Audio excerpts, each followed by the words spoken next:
अध्याय 1। भगवान कृष्ण का आगमन।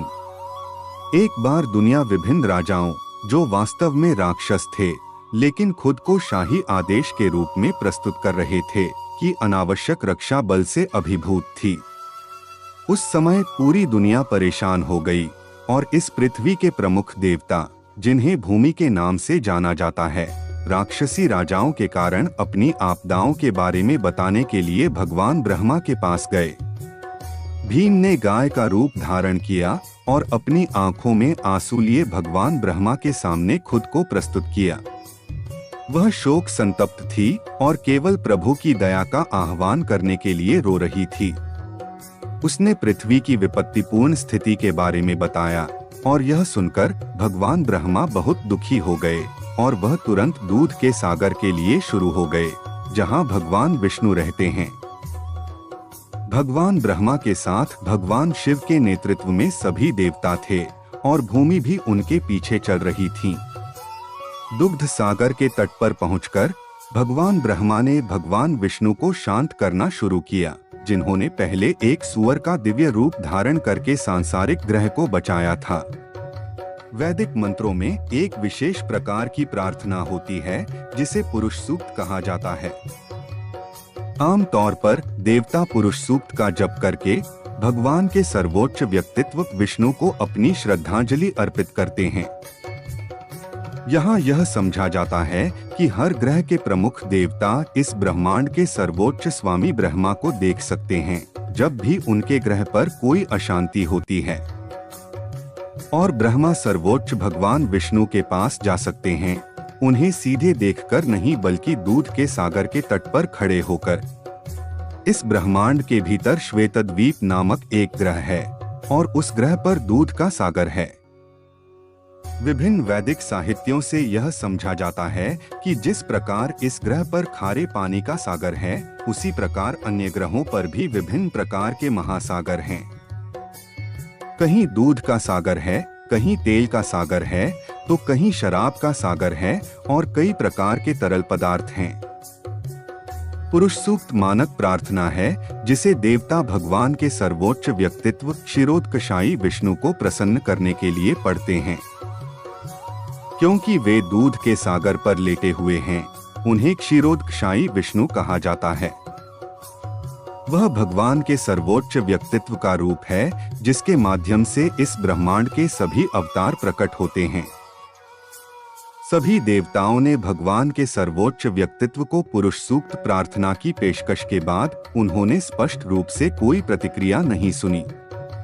तब भगवान ब्रह्मा व्यक्तिगत रूप से ध्यान में बैठे और भगवान विष्णु से ब्रह्मा तक एक संदेश प्रसारण हुआ।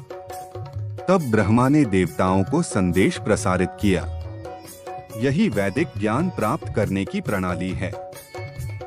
वैदिक ज्ञान सबसे पहले ब्रह्मा को भगवान के परम व्यक्तित्व से हृदय के माध्यम से प्राप्त होता है।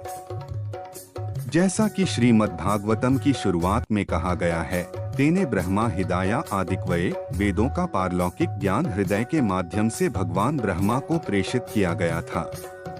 यहाँ भी उसी तरह केवल ब्रह्मा ही भगवान विष्णु द्वारा प्रेषित संदेश को समझ सकते थे और उन्होंने देवताओं को उनकी तत्काल कार्रवाई के लिए प्रसारित किया। संदेश यह था, भगवान अपनी सर्वोच्च शक्तिशाली शक्तियों के साथ बहुत जल्द पृथ्वी पर प्रकट होंगे और जब तक वे राक्षसों के विनाश और भक्तों की स्थापना के अपने मिशन को पूरा करने के लिए पृथ्वी ग्रह पर बने रहे, देवताओं को चाहिए उसकी सहायता के लिए भी वहीं रहते हैं। उन सभी को तुरंत यदु वंश के परिवार में जन्म लेना चाहिए, जिसमें भगवान भी नियत समय में प्रकट होंगे। भगवान के सर्वोच्च व्यक्तित्व कृष्ण व्यक्तिगत रूप से वासुदेव के पुत्र के रूप में प्रकट होंगे। उनके प्रकट होने से पहले सभी देवताओं को उनकी पत्नियों के साथ दुनिया के विभिन्न पवित्र परिवारों में प्रकट होना चाहिए, ताकि वे अपने मिशन को पूरा करने में भगवान की सहायता कर सकें। यहाँ प्रयुक्त सटीक शब्द तत्प्रियार्थम है, जिसका अर्थ है कि भगवान को प्रसन्न करने के लिए देवताओं को पृथ्वी पर प्रकट होना चाहिए। दूसरे शब्दों में, कोई भी जीव जो केवल भगवान को संतुष्ट करने के लिए रहता है, वह एक देवता है। देवताओं को आगे सूचित किया गया कि अनंत भगवान कृष्ण का पूर्ण भाग, जो अपने लाखों फनों का विस्तार करके सार्वभौमिक ग्रहों को बनाए रखते हैं, भगवान कृष्ण के प्रकट होने से पहले भी पृथ्वी पर प्रकट होंगे। उन्हें यह भी सूचित किया गया था कि विष्णु माया की बाहरी शक्ति, जिसके साथ सभी बद्ध आत्माएं आसक्त हैं, परम भगवान के आदेश से केवल उनके उद्देश्य को पूरा करने के लिए प्रकट होंगी। सभी देवताओं, साथ ही भूमि को मीठे शब्दों के साथ निर्देश और शांत करने के बाद भगवान ब्रह्मा, सभी प्रजापतियों के पिता या सार्वभौमिक आबादी के पूर्वज, अपने निवास के लिए चले गए। उच्चतम भौतिक ग्रह ब्रह्मलोक कहा जाता है। यदुवंश के नेता राजा शरासेन मथुरा के नाम से जाने जाने वाले देश पर शासन कर रहे थे, जिसमें मथुरा शहर और साथ ही साथ जिले के नाम से जाना जाने वाला जिला भी था, जिसका नाम उनके नाम पर रखा गया था। राजा श्रीसेन के शासन के कारण मथुरा यदुओं के सभी राजाओं की राजधानी बन गया। मथुरा को यदु वंश के राजाओं की राजधानी भी बनाया गया था, क्योंकि यदु एक बहुत ही पवित्र परिवार थे और जानते थे कि मथुरा वह स्थान है जहां भगवान श्री कृष्ण सदा रहते हैं, जैसे वे द्वारका में भी रहते हैं। एक बार की बात है, श्रीसेन के पुत्र वासुदेव देवकी से विवाह करने के बाद अपनी नवविवाहित पत्नी के साथ अपने रथ पर घर जा रहे थे। देवकी के पिता, जिन्हें देवका कहा जाता है, ने पर्याप्त दहेज दिया था, क्योंकि वह अपनी बेटी के प्रति बहुत स्नेही थे। उन्होंने पूरी तरह से सोने के उपकरणों से सजाए गए सैकड़ों रथों का योगदान दिया था। उस समय उग्रसेन के पुत्र कंस ने अपनी बहन देवकी को प्रसन्न करने के लिए वसुदेव के रथ के घोड़ों की बागडोर स्वेच्छा से ली थी और चला रहा था। वैदिक सभ्यता के रिवाज के अनुसार जब एक लड़की की शादी हो जाती है तो भाई बहन और साले को अपने घर ले जाता है। क्योंकि नवविवाहित लड़की अपने पिता के परिवार से बहुत अधिक अलगाव महसूस कर सकती है, भाई उसके साथ तब तक जाता है जब तक वह अपने ससुर के घर नहीं पहुंच जाती। देवका द्वारा दिया गया पूरा दहेज इस प्रकार था: 400 हाथी पूरी तरह से सोने की माला से सजाए गए, 15,000 सजाए गए घोड़े और 1,800 रथ। उन्होंने अपनी बेटी के पीछे चलने के लिए 200 सुंदर लड़कियों की भी व्यवस्था की।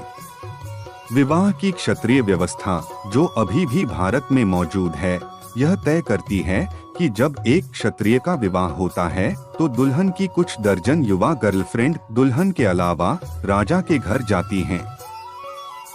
रानी के अनुयायी दासी कहलाते हैं, लेकिन वास्तव में वे रानी के मित्र के रूप में कार्य करते हैं। यह प्रथा अनादिकाल से प्रचलित है। कम से कम 5000 साल पहले भगवान कृष्ण के आगमन से पहले के समय तक इसका पता लगाया जा सकता है। इसलिए वासुदेव अपनी पत्नी देवकी के साथ और 200 सुंदर लड़कियों को घर ले आए। जब दूल्हा दुल्हन रथ पर सवार हो रहे थे, शुभ क्षण को इंगित करने के लिए विभिन्न प्रकार के वाद्य यंत्र बज रहे थे।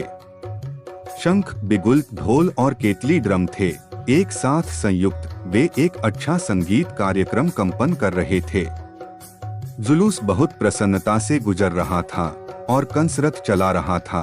तभी अचानक आकाश से एक चमत्कारी ध्वनि कांपने लगी, जिसने विशेष रूप से कंस को घोषणा की, कंस, तुम कितने मूर्ख हो। तू अपनी बहन और देवर का रथ चला रहा है, परंतु तू नहीं जानता कि इस बहन की 8वीं संतान तुझे मार डालेगी। कंस भोज वंश के उग्रसेन का पुत्र था। ऐसा कहा जाता है कि कंस भोज वंश के सभी राजाओं में सबसे अधिक आसुरी था। आकाश से भविष्यवाणी सुनने के तुरंत बाद उसने देवकी के बालों को पकड़ लिया और अपनी तलवार से उसे मारने ही वाला था। वसुदेव कंस के व्यवहार से चकित थे और क्रूर बेशर्म बहनोई को शांत करने के लिए उन्होंने बड़े कारण और सबूत के साथ इस प्रकार बोलना शुरू किया। उन्होंने कहा, मेरे प्रिय बहनोई कंस, आप भोज वंश के सबसे प्रसिद्ध राजा हैं और लोग जानते हैं कि आप सबसे महान योद्धा और बहादुर राजा हैं।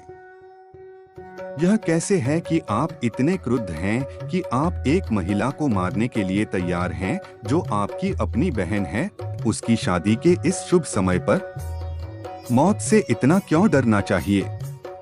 तुम्हारे जन्म के साथ ही मृत्यु का जन्म हो चुका है। जिस दिन से तुमने जन्म लिया उसी दिन से तुम मरने लगे। मान लीजिए आप 25 वर्ष के हैं, इसका मतलब है कि आप 25 साल पहले ही मर चुके हैं। हर पल तुम मर रहे हो, फिर मौत से इतना डर क्यों लगता है? अंतिम मृत्यु अवश्यंभावी है। तुम या तो आज या 100 वर्षों में मर सकते हो, तुम मृत्यु से बच नहीं सकते। आपको इतना डर क्यों होना चाहिए? दरअसल मृत्यु का अर्थ है वर्तमान शरीर का विनाश। जैसे ही वर्तमान शरीर कार्य करना बंद कर देता है और भौतिक प्रकृति के 5 तत्वों के साथ मिल जाता है, शरीर के भीतर जीव अपने वर्तमान कार्यों और प्रतिक्रियाओं के अनुसार दूसरे शरीर को स्वीकार करता है। यह ऐसे ही है जैसे कोई आदमी सड़क पर चलता है, वह अपना पैर आगे रखता है और जब उसे विश्वास होता है कि उसका पैर अच्छी जमीन पर है तो वह दूसरा पैर उठाता है। इस तरह एक के बाद एक शरीर बदलते हैं और आत्मा का स्थानांतरण होता है। देखें कि पौधे के कीड़े कितनी सावधानी से एक टहनी से दूसरी टहनी में बदलते हैं। इसी तरह जैसे ही उच्च अधिकारी उसके अगले शरीर का फैसला करते हैं, जीव अपने शरीर को बदल देता है। जब तक जीव इस भौतिक संसार में बद्ध है, उसे एक के बाद एक भौतिक शरीर धारण करना चाहिए। उसका अगला विशेष शरीर प्रकृति के नियमों द्वारा इस जीवन के कार्यों और प्रतिक्रियाओं के अनुसार पेश किया जाता है। यह शरीर बिल्कुल उन शरीरों में से एक जैसा है जिसे हम हमेशा सपनों में देखते हैं। नींद के अपने सपने के दौरान हम मानसिक रचना के अनुसार बहुत सारे शरीर बनाते हैं। हमने सोना देखा है और एक पहाड़ भी देखा है, इसलिए सपने में हम 2 विचारों को मिलाकर एक सुनहरा पहाड़ देख सकते हैं। कभी कभी सपने में हम देखते हैं कि हमारा शरीर आकाश में उड़ रहा है और उस समय हम अपने वर्तमान शरीर को पूरी तरह से भूल जाते हैं। इसी तरह ये शरीर बदल रहे हैं। जब आपके पास एक शरीर होता है तो आप पिछले शरीर को भूल जाते हैं।